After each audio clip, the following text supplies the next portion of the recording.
Hai semua, sekarang Aman berada di Skypark Regional Aviation Centre Shah Alam dan katanya owner nak umumkan sesuatu yang baru hari ini. Katanya device baru. Model apa? Jom kita tengok.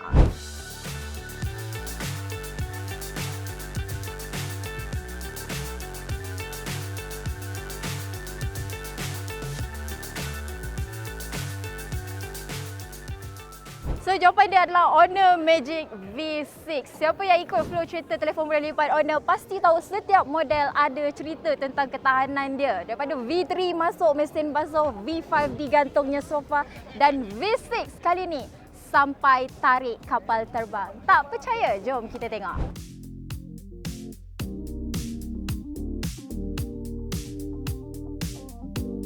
Jadi kenapa owner buat semua ni? Sebab mereka nak hilangkan perasaan mereka yang takut nak beli foldable. Orang-orang macam ni bila nak beli foldable mereka selalu fikir kalau phone jatuh confirm skrin rosak. Lepas tu jadi masalah debu lah, tak tahan lama lah, tapi macam-macam lagi lah.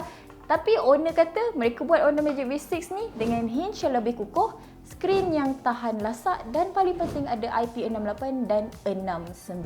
Jadi masa briefing tadi tu owner bukanlah saja-saja explain saja, mereka ni siap tunjuk lagi demo live depan kami. Mereka gunakan Honor Magic V6 ni untuk tarik sebuah kapal terbang sejauh 150 meter. Tak habis dekat situ, mereka tarik pula kereta Ferrari tu sejauh 30 meter.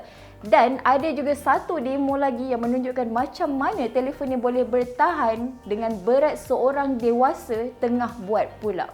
Hasilnya semua ni, telefon still boleh guna seperti biasa. Tak ada kerosakan yang ketara pun.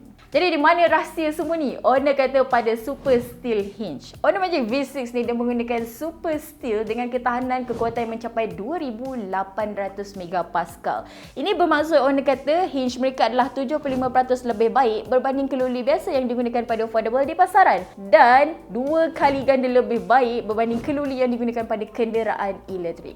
Ini angka yang diberikan owner sendiri dan lepas tu bila digabungkan dengan floating arm structure, bila lipat je skrin dia nampak lagi kemas dan pergerakan dia rasa smooth. Dan kalau anda nak tahu juga, hinge ni pun dah lulus ujian 500,000 kali lipatan SGS. Dan daripada cabaran tadi, jelaslah owner nak tunjuk dekat orang yang produk mereka memang tahan lasak dan mereka sendiri pun memang yakin dengan produk mereka. Dan lebih menarik, telefon ni ringan je, 219 gram, nipis pun nipis, 8.75mm bila dilipat, 4mm bila dibuka. Slim kan? Slim memang slim, tapi tahan lasak juga sebab mereka menggunakan gabungan bahan yang premium dengan teknologi AI. Dan teknologi AI ni jugalah mereka dah latihkan dengan berjuta-juta situasi. So bila berlaku sesuatu yang tidak diingini, kesan hentakan tu akan berlaku secara rata. Dan dalam bahasa mudahnya, untuk berlakunya kerosakan pada skrin ataupun ensel adalah jauh lebih rendah lah. Paparan luar pun boleh tahan dengan Honor Nano Crystal Shield Screen dan juga pelindungan khas yang mana mereka kata tahan lebih lasak dan anti-glare pun mantap. Kami sempatlah uji tadi guna drill dan bila tengok balik kesan jalan tu tak nampak sangat. Paparan dalam pun boleh tahan. Dia ada Magic Diamond Screen dengan UTG Flexible Glass. Ditambah lagi dengan ensel yang hebat tadi, skrin boleh tahan penggunaan harian tanpa masalah lipatan yang kekal dan lebih menariknya lagi, skrin luar dan dalam ni boleh digunakan di mana-mana saja tanpa masalah, bermakna skrin kekal jelas dan vivid. Dan anda juga perlu tahu yang telefon ni dia kalis air IP68 dan 69. So untuk tambah lagi keyakinan pengguna, di sini owner turut menawarkan 2 tahun jaminan quality worry free dan 1 tahun jaminan skrin luar dan dalam jika berlakunya kerosakan. Jadi macam mana dari tarik kapal terbang ke kereta Ferrari, ini membuktikan Magic V6 bukanlah sebuah foldable biasa tapi sebuah foldable yang tahan lasak. Nantikan kemunculannya di Malaysia pada Jun nanti. Assalamualaikum.